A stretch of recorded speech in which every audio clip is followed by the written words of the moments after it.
Welcome to the Parts and Labor Podcast, the podcast that explores the strategies, systems, and stories that drive salon success.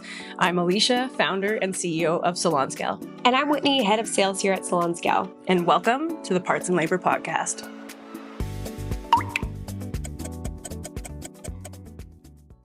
Hey everyone, welcome back to the Parts and Labor Podcast. I'm Alicia. And I'm Whitney. So today, I think we're going to talk a little bit about future-proofing your business. Yeah, I would say it's more important now than ever because there's so much uncertainty with inflation or potentially tariffs, or no one really knows kind of what's going to happen. And even if it's not that, it's something else. I mean, look at historically, there's a lot of just kind of uncertainty with costs.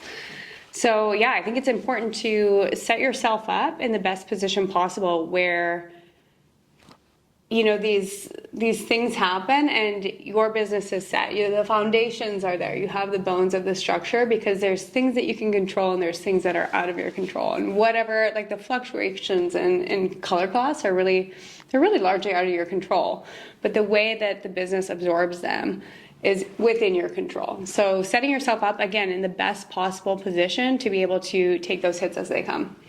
Yes, I think whether we like it or not, we're in a trend-based business.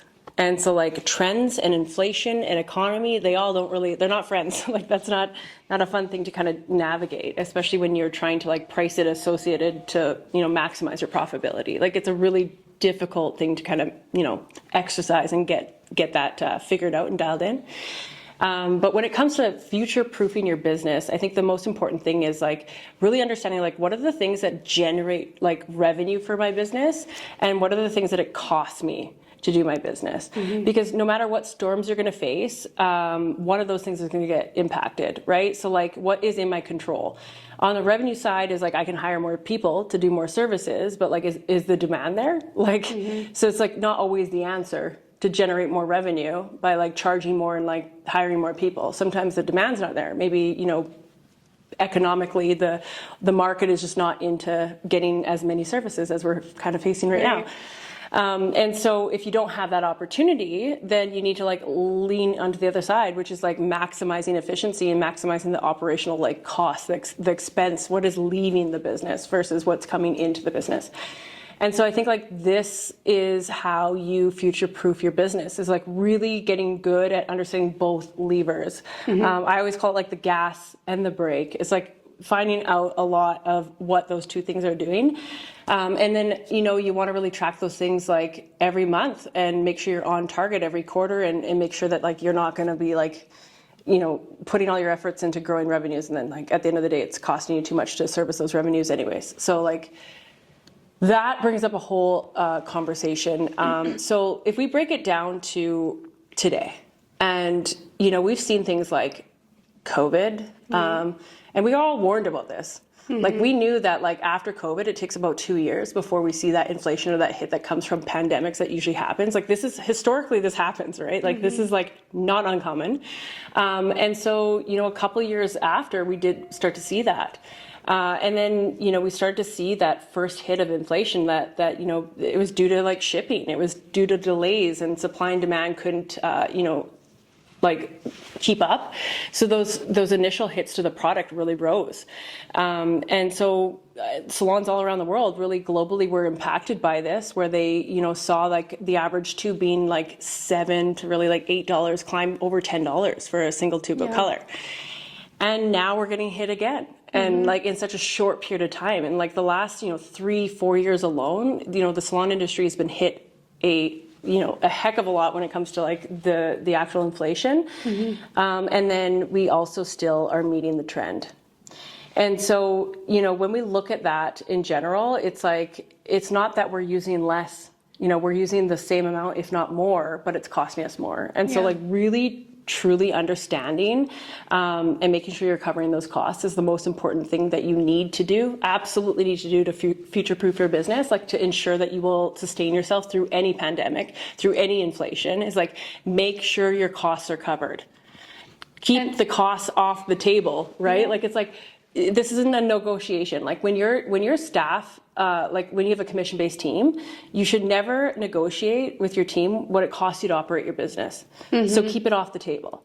So that's why when we talk about like parts and labor, when we talk about these kinds of things, it's like, this is the proven model to, work through any type of, any type of storms that are going to come. It future-proofs your business by moving to a model that ensures that you'll never find yourself really paying for a lot of these losses that come in these times. And I think that it's kind of the standard for most other industries. Like they make sure that those costs are covered. Like the reason it trickles down to us, like the increase is because their costs went up and they're not going to eat that cost. Like we're going to pay. Yeah. But then it gets awkward, when it gets to, the stylist who is ringing that client out and they're like, well, like this color, like this went up a lot. Like I can't raise this. Like you're looking somebody in the eye. Whereas, color lines, they can raise their prices, or shipping, whomever can raise their prices, and then they're not looking like the person that they're selling it to in the eye. They're not seeing the direct impact. But I think a lot of times, stylists want to emotionally discount because it's like, this is going to go a lot. I'll just, this is fine. Yeah. And it comes down to like what you're saying is just making sure, like you can't negotiate those costs. You can't just skip those. Like that's the basics, like the very bare bones of it is, when you have a thin profit margin, you have to know your expenses and you have to make sure those are covered, or you risk losing money on the service. And again, I think that relating it to other industries is an impactful way to kind of present it, because when you think of it, everybody already charges this way. Why? Because it's that important. You can't just guess those numbers. You can't, particularly with a thin profit margin, it's too great of a risk. No one wants to work for free. Oh, yeah. And I think it cannot be hitting any commissionable earning line. Mm-hmm. Like wherever there's a risk to compound the loss, you cannot keep it there. And so I've seen salon owners try to navigate these times by creating these service fees or charges, or they just up them. They're like, oh, we're going to charge 10% across the board on every service to make sure we're covering the back bar costs, or we need to stay within 8%. Right. And so when we do these kinds of calculations, they're lagging indications, they're not leading, which means that if you're lagging, that means that when the customer leaves, you're going to wait till the end of the month or the quarter to figure out if you made it or not. Yeah. And right now, when Whitney had just said, which is we have razor thin margins. So our margins are not set to keep these costs in. And what happens is, would you rather lead or lag? So would you rather know that when a customer leaves that everything is being paid for and it's covering the new price, it's covering what you currently paid for it, or do you want to slowly in time increase it, and then we'll pick up for it, we'll lag for it later next month we'll increase price, or next week we'll have that awkward conversation with our team and sit down and say our prices are going up, and try to rally the team around it, right? It's just it's the most uncomfortable conversation as a salon owner, to be honest, because it's simply, this is what it costs you to run your business. And having to sit down and do the scraping buckets and being we want to reduce the waste, or hey guys, we need to increase, it's uncomfortable. And it's simply an expense. Yeah. It's you can negotiate time and worth with your stylist, and that is completely acceptable. That is exactly where you want to stay with the stylists that work for you. But when you are allocating anything that it costs you to keep your business in operations and them to be able to provide those services, it's going to constantly be an issue for you. And so when we look at designing a financial model that gets you through these times, this is the model. This is why we created the podcast. This is why we're talking about this stuff. This is why we're getting really, really more loud about it. It's just it's a non-negotiable, and it's a fact that you as a salon owner should never have to eat the cost or hope and pray things are being covered. At the end of the day, no other business would ever operate this way and let stock just fly and be okay, well, hopefully we make that up better because we'll just charge more later. So I think that when it comes to these times and the times are tight, you just need to make sure you're dialing in these numbers, and you need to make sure that they're covered so that you at the end are not covering it on your own. And yeah, just like you said, it's putting it on a commissionable line item. So you're putting it on a commissionable line item, the cost of color used during the service. And like you like to say, it's like an open bar back there. People are free pouring, over mixing, there's waste, there's extra bowls not being ringed through. So you have all of this that you're giving commission on. And as the price goes up, you know, you get hit, as the price of color goes up, you get hit not once with just the price of color going up, but now let's say, okay, let's do like a quick math. And I'll make it Quick math. Here we go. like as easy as possible because I'm an idiot at math. And so let's say you pay $8 a tube and then 2 years later you're paying $10 a tube. Well, if you have color on a commissionable line item at $8 a tube, that's really costing you $12, right? You're paying 1.5 times for every tube of color. So now it goes up $10. You're still paying that 50%. Well, it's 15. So it's like you think it just went up $2, but you're actually paying $3 more. And that's that. You know, so I think that a lot of times salon owners like, I don't understand, just like you were, I don't understand. How is my revenue this and my profit's only this, or I'm not able to take a paycheck. Like, where is it all going? And you've got to get like real niche and think like that, like your back bar. It's a leaky bucket. And that's not only is it the biggest opportunity to like stop the leak, but to also generate cash flow, to make it a revenue portion of your business. Oh, absolutely. Like, this is the holy shit moment as a salon owner. Like, every salon owner, when they get to this point where they like start to track it and they start to see it, they're like, holy shit, I didn't realize I was paying, you know, commission on whatever was extra. Like, I didn't realize I wasn't even like charging enough for like replenishment. I didn't know my back bar costs were like really the problem, that I had cash flow issues in my business. And that like, this was the missing puzzle piece in my business all along. Like that, like the amount of times we've had stylists and salon owners like say these exact lines over and over. It's just like it's rewarding. Like after like, you know, starting to like educate the market on it, and then also like creating technology around it. I think it's a rewarding to like see that happen. But it's the moment where you're like, this was the problem all along. Like, your current financial model is failing you. Well, because a lot of people think it's waste because, like you said, scraping buckets, like you see, you know what you pay for each tube of color, you know, it keeps going up. And then you see these like half bowls, you know, full of color in the sink. And you're like, okay, this is the problem because it's tangible and it's right there. The real problem is harder to see. But once you see it, that's your holy shit moment, exactly like you said. And the good news is that like it can be fixed like that, like overnight, you know, like it can fix itself and you can go from red to green like that. Well, and I think even on the topic of waste, right? Like, you don't really have much of a waste issue. You have a cost issue. Once it's been out of the tube, it's already gone. Yeah. It already cost you money, right? So as a business owner, like, let's get a reality check on that. It's like, it is already dispensed. You're not getting that back. So as much as you want to scrape a bucket, sit your entire team down and have a conversation about how we waste less next month, you know, it's so like, it contradicts the whole situation, right? No stylist is out there actively trying to overmix. Like, no one is. I always say like there's chefs and there's bakers. Like, you got stylists they're very precise. But then you've got others that are the chefs that like to spice it up, and they tend to like go back and Usually maybe the owner. You know what? It was me. It was me. It was for sure me. And I think, you know, you get creative and like you're in the middle and like time, and you just actually accidentally like mix like an extra like bowl that you probably shouldn't have. But, you know, when we look at that, you know, it wasn't like a intentional act. And then our old system was, let's put this in a bucket that isn't limited to me or the stylists who are actually maybe more the chefs than the bakers, and sit down and like, you know, make everyone feel bad for wasting product when it might have been only like the 1 or 2 of the 20% of your team that actually like contributed to the most waste of the salon, right? And so like when we do those kinds of things, like that kind of weaponizes the back bar versus empowers the back bar. And so like if you can flip that mindset around, like that's how Salon Scale is created. It's like, we want stylists to win. We don't want this to be a weapon. We want it to be a tool.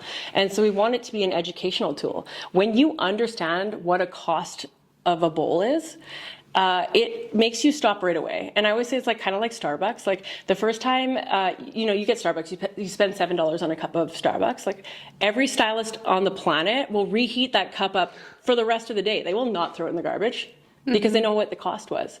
So if you can give the gift to the stylist and the team of what it actually costs, you'll already, like, just by default start to waste less because they understand those costs. So stylists like I was, that would like mix an extra bowl, I was more thoughtful the next time because I understood what the cost was in real time. And so like those problems go away and they help themselves because, again, you have a cost issue, not necessarily just a waste issue. So it's about creating more transparency when it comes to mixing your services.